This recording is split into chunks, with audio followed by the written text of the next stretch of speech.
When this kind elderly man let this shameless squatter stay for just one night, he had no idea she'd hijack his home for 2 whole years. Mr. Snodgrass, do you own this property? No, sir, I rent. Okay, so you're renting from someone. Yes, sir. You let Miss Graham stay with you, is that what it is? Well, her and her boyfriend came in with some stuff because they got kicked out of the motel for destroying the smoke detector. And she went to jail, and she came that night, and they just pushed their way on in and said they had to have a place to put the stuff for the night because the storage wasn't open. And then it just kind of went into the next night and the next night. And I asked her to move several times, but she didn't. That's why I'm in this process now, because she wouldn't volunteer to go. How did you know Miss Graham? I rescued her a couple of times off the street. Went to prison, got her from prison, and let her stay here. And she got on her own and moved out that time. But this time, she doesn't want to. She wants to stay here for free and live off of me. You tell me your version of what's going on. That is all a lie, Your Honor. Yes, I did go to jail over a smoke detector, and I went to jail for messing with it. So when that happened, they told me that I couldn't stay at the motel anymore. So I went over to Mr. Snodgrass's house. I knocked on the door. He let me in, sir, and told me that that was a place for me, that I could stay. I'd have my own privacy. He even let me build a wall, sir, and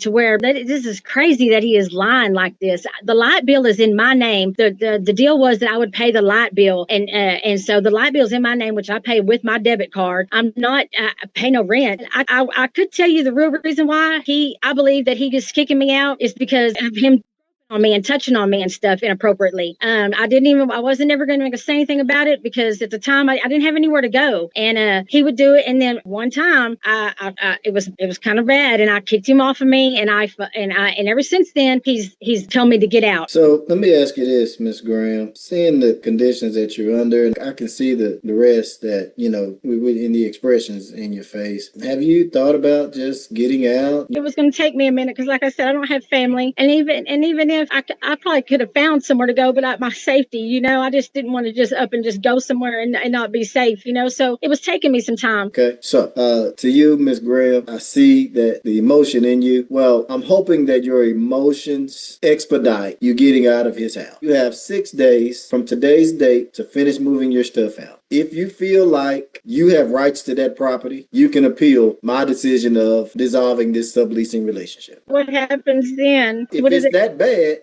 why are you thinking about appealing? That's my honest opinion right now. I've explained to you, you have 6 days to appeal or move out.